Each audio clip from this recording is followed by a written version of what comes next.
মেঘের ফাঁক থেকে সূর্য উঠবে কি উঠবে না ভাবছে। এদিকে পাখিটা কি সুন্দর উড়ে যাচ্ছে, আর এদিকে দেখলাম যে একটা পাখির ঝাঁক কি সুন্দর দেখতে লাগছে, সেটাকেই ক্যাপচার করছি অনেকক্ষণ ধরে। আর একটু স্লো মোশনে করে দিয়েছি, আরও সুন্দর দেখতে লাগছে। কোথায় যে যাচ্ছে ওরাই জানে। আর এই গরমে ওদেরও তো খুব কষ্ট।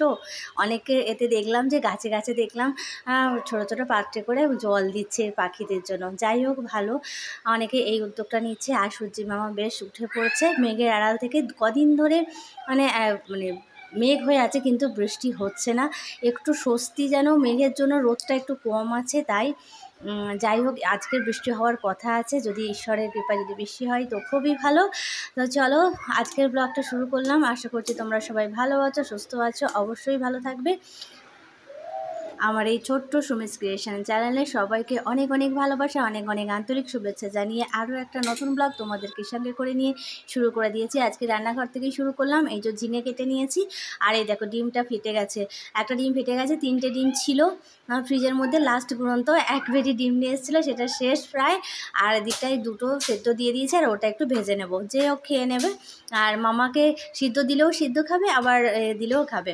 তো ঝটপট করে রান্নাবান্না সেরে নিয়েছি। একদম ঝিঙে আলু দিয়ে হালকা পাতলা ঝোল করেছি, ডিমটা সেদ্ধ করে নিয়েছি, আর ওই ভাঙা ডিমটা ছিল তো সেইটা ভেজে নিয়েছি। এই হচ্ছে আজকের রান্নাবান্না।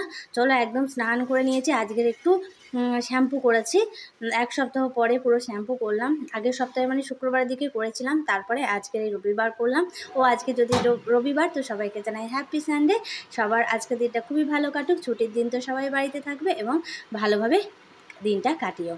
এদিকটায় স্নান করে নিয়ে একদম চুলে জল তো রয়েছে এখনও, সিঁদুরটা পরে নিচ্ছি। আর মামা দেখো এত বিরক্ত করছে, ওকেও স্নান করে দিয়েছি। বাবু তো এখনও আসেনি, ওর কাজ অনেকটাই লেট হবে বলেছে। আজকে 3টে মানে 3টের ওই 4টে সার্ভিস বলেছে। আমি বলছি ওকে তুমি পারবে না 4টে, এবেলা 2টো করো, ওবেলা 2টো করো।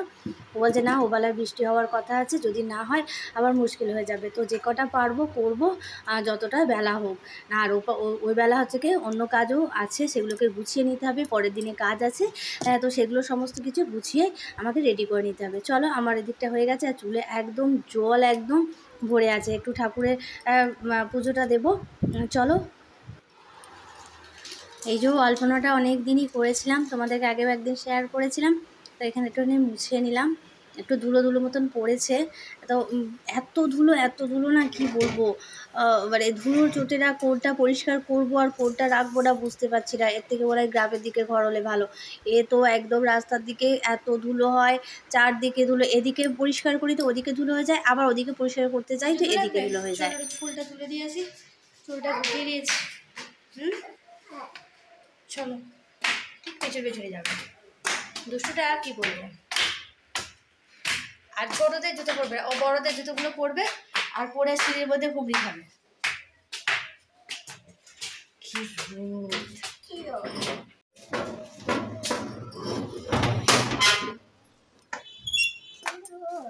রোদ আছে বাবা, আমি করো না, যেও না, দিকে যেও না।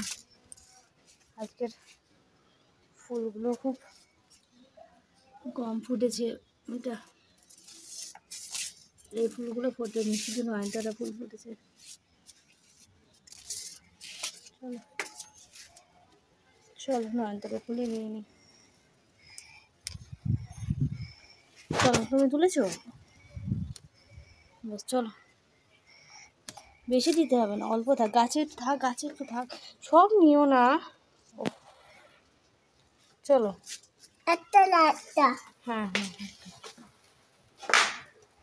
এই দেখো, এরকম করে সোজা করে ফুলটাকে সোজা করে একটা একটা করে সাজাতে হবে। হ্যাঁ, বেশ, দাও দাও,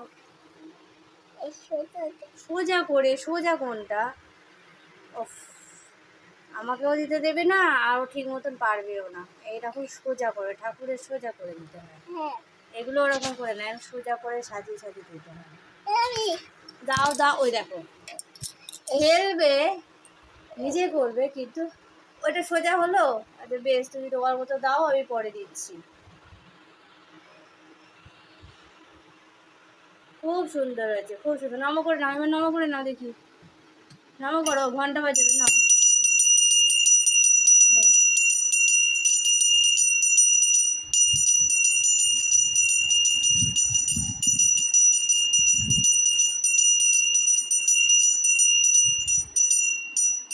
হয়েছে? ওর সব কাজ শেষ করে তারপর বললাম যে তুমি যাও, এবার আমি সুন্দর করে ফুলটাকে সাজিয়ে দিই। ফুলটা না সাজালে একটু দেখতে কেমন লাগে না? ছোটোবেলা থেকে আমরাও এরকম ফুল তুলে নিয়ে আসতাম আর ঠাকুরের কাছে সুন্দর করে সাজাতাম। মানে ছোটোবেলার এই অভ্যাসটা এখনও পর্যন্ত সেই ভালো লাগাটা রয়ে গেছে। ফুল গাছ লাগানো, সেখান থেকে ফুল তোলা, ঠাকুরকে দেওয়া, বাড়ির সমস্ত ঠাকুরের পুজো বলো এ বলো বেশিরভাগটাই আমি করতাম। তো আমার ভালো লাগে। চলো এদিকটাই আজকে বিছানার মধ্যে বসেছি। আজকে একটু রোদটা একটু কম আছে, আজকে বিছানার মধ্যে বসা যাচ্ছে।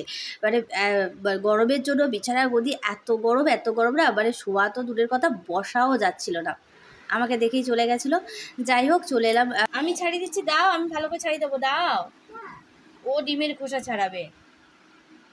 এটা তরকারি দিই না, চলো ঝিঙে আলু তরকারি করেছি, ঝিঙে আলুর পাতলা করে ঝোল করেছি। দিই আলু দিই শুধু ওই ডিম দিয়ে খাবে? আলু দিয়ে মাখিয়ে দিই ভাতটা? তাও না, না ডিমটা মাখাবে, ডিমটা মাখালে শুকনো হয়ে থাকবে। একটু আলু দিয়ে মাখালে, একটু ঝিঙে দিয়ে মাখালে। দেখো আমি পাতলা করে করেছি, দেখো একদম পাতলা ঝোল করেছি। পাপা বলেছে পাতলা করে ঝোল করেছি। শোনা, হ্যাঁ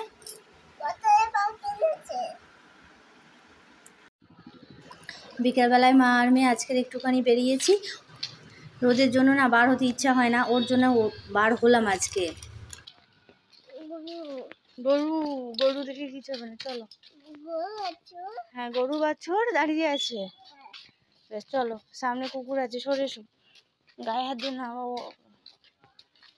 চলো। অবশেষে বৃষ্টির দেখা মিলল, মানে স্বস্তির আশ্বাস। কত মানুষ কত প্রাণী যে একটু স্বস্তির আশ্বাস পেলে। আর কেমন বিদ্যুৎ চমকাচ্ছে, কতগুলো মানে সিলও পড়ছিল। সেই সময়টা আমি মামাকে খাওয়াতে বসেছিলাম, তো আমি সিলটা যে দেখতে পেলাম না, নিতেও পারলাম না। আর এদিকটা আমার কাজ বেড়ে গেছে, আমার সমস্ত ঘর বারান্দা সব মুছতে হয়েছে। তো যাই হোক দেখো বোনটা ভালো লাগছে, আর শরীরটাও প্রাণ জুড়িয়ে যাচ্ছে। এরকম বৃষ্টি যেন মাঝে মাঝেই হয়। সবসময় বৃষ্টি আবার বলি ভালো লাগে না, কিন্তু এত গরমের মাঝে একটু বৃষ্টি হলে সব মানুষই বাজে, সব প্রাণী যা আছে সবাই যেন খুশিতে আনন্দে, মানে কি বলবো, অন্য জায়গায় হয়েছে, আমাদের কাটোয়াতে আজকে হলো। আর প্রায় অনেক দিন পরে মানে মনটা আর কি বলবো খুশিতে ভরে গেল। যাই হোক সবাই যেন ভালো থাকে, সুস্থ থাকে, এই কামনা করে আজকের ব্লগটা এইভাবে এখানেই শেষ করে দেব। ফিরে আসবো নতুন একটা আরও সুন্দর ব্লগ তোমাদেরকে উপহার দেওয়ার জন্য। কেমন লাগলো অবশ্যই কমেন্ট করে জানিও। তো বন্ধুরা ভালো থেকো, সুস্থ থেকো, পাশে থেকো।